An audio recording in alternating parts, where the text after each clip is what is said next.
Dear students, let us discuss some examples of chapter 14 statistics about the mean. The mean of the following distribution. The mean of the following distribution is 50. Mean is given here. Mean is 50. If the sum of frequencies is 120, sum of all frequencies is also given 120. Find the value of a f1 f2. Means some frequencies are missing here. f1 f2 frequencies, and these are observations.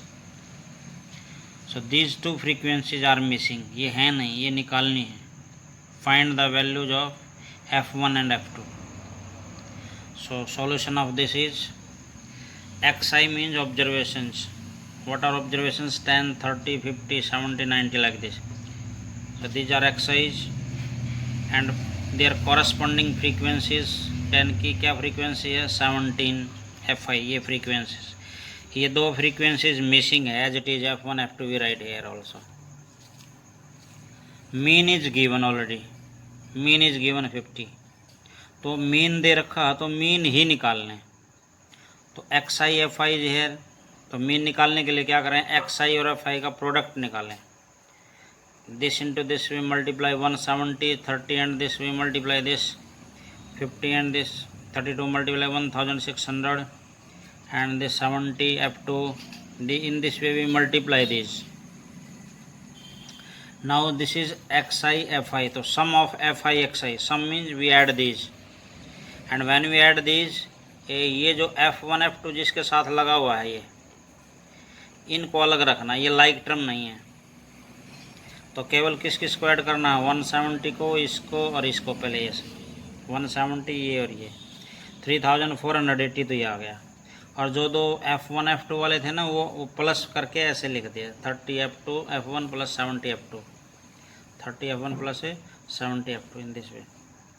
क्योंकि जो ये इनके साथ f1 f2 लगा हुआ है, तो ये लाइक टर्म नहीं है इनके. तो लाइक वाले आपस में ऐड कर ली. ये इसके लाइक है, इसके लाइक, ये तीन तो हमने ऐड कर लिए.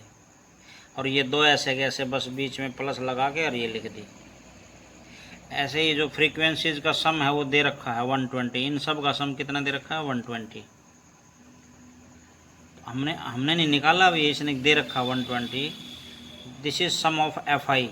सम of all frequencies is 120. Given it is. Statement में दे भी रखा है. If the sum of frequencies is 120. Now formula of mean, we know that mean is equal to sum of F I X I divide by sum of F I all frequencies. तो mean we know, put here 50 equal to as it is sum of F I X I is here. ये इतना बड़ा, बेशक यूँ का यूँ लिख दो. divided by sum of fi is 120 and 120 we send here. Cross multiply this, we get this, and we send this in this side. So what we write? This 30 f1 and this ये आ गया. ये भी 10 से divisible है, ये भी 10 से divisible है, ये भी 10 से डिविजिबल है. तो 10 को डिवाइड करने से ये और छोटा बन गया. 10 से इसको डिवाइड किया, ये बन गया. तो 3f1 plus 7f2 is equal to 252.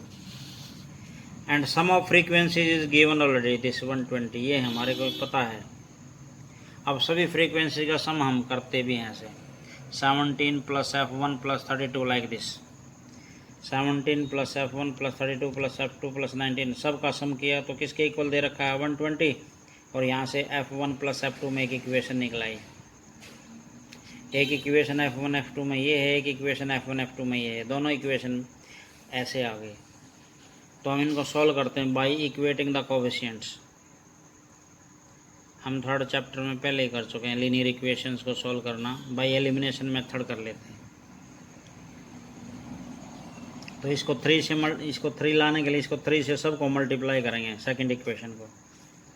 तो 3 से मल्टीप्लाई किया, 3 से मल्टीप्लाई किया, यहाँ भी 3 से मल्टीप्लाई करेंगे तो ये आ जाएगा. अब इसको सब्ट्रैक्ट करेंगे, ये कैंसिल हो जाएगा और ये कितना हो जाएगा? 4f2 is equal to this and f2 is equal to divided by 4 and this is 24.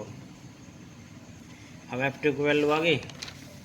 इसके बाद putting the value of F2 is equal to 24 in equation number 2। F1 plus F2 कितना दे रखा था ये F2 की वैल्यू पुट कर दिया, F1 आ जाएगा, 24 इधर ले गए, F1 और F2 की वैल्यू आ गई। F1 F2 क्या है, मिसिंग फ्रीक्वेंसी, यही निकालना था।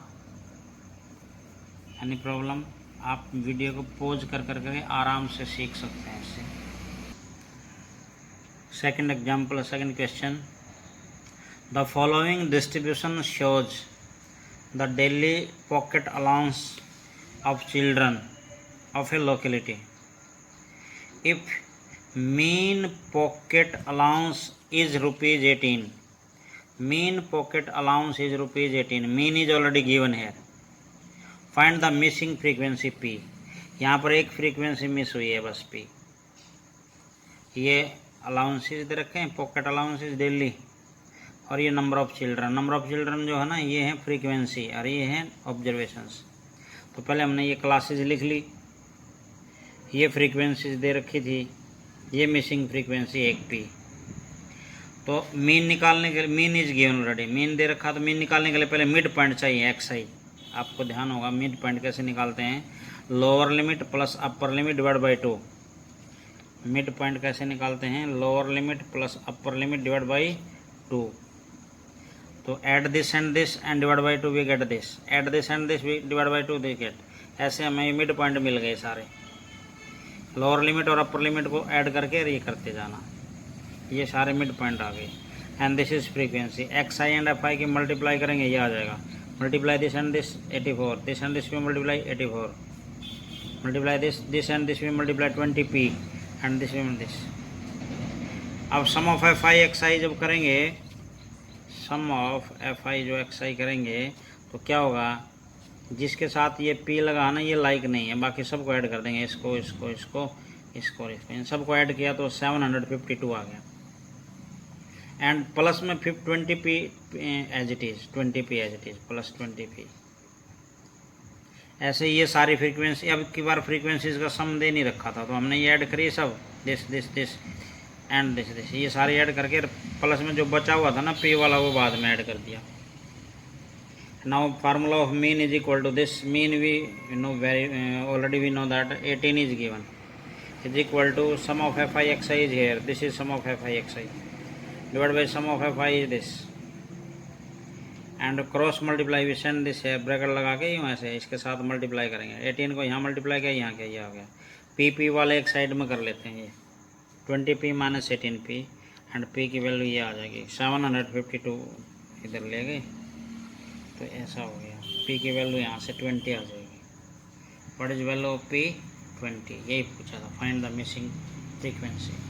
एक क्वेश्चन और मैंने छुड़वाया था, जैसे ये डाटा कंटिन्यूस नहीं है, अब तक जितने डाटा थे आपने कंटिन्यूस देखे, 50 to 52, यहाँ फिर 52 जहाँ से ख़त्म होता ना, ऐसे शुरू, ऐसे ये सेम होते हैं उसमें, इसमें ये इक्वल नहीं है, 50 61 62 ये इक्वल नहीं है। और आप पीछे देखो कितने भी डाटा, ये था ये 11 13 13 15 15, ये देखो ये सेम है, ये रही है 17 से ख़त्म, 17 19, ये है कि डाटा कंटिन्यूस। पर ये देखना 52 है तो 52 नहीं है, यहाँ पर 53 आ गया। कोई बात नहीं, जो डायरेक्ट मेथड में तो जो है ना इसकी ज़रूरत भी नहीं है, आप सीधा जो है ना मिड पॉइंट निकाल लेना। इसके बीच में कौन सा है, 50 और 52 के बीच में कौन है, वैसे भी आपको पता है 51 है, और वैसे भी lower limit plus upper limit add करके आप 2 से डिवाइड करोगे तब भी यही आना है। ओके, ऐसे इसके बीच में मीन्स 53 और 55 के बीच में कौन है, 54, ऐसे इसके बीच में कौन है, 57, और फ्रीक्वेंसीज हैं ही XI FI करके अब आगे, और वही फार्मूला आगे, कुछ भी नहीं है इसमें, बिल्कुल ईजी है, डायरेक्ट मेथड में कोई प्रॉब्लम नहीं होती।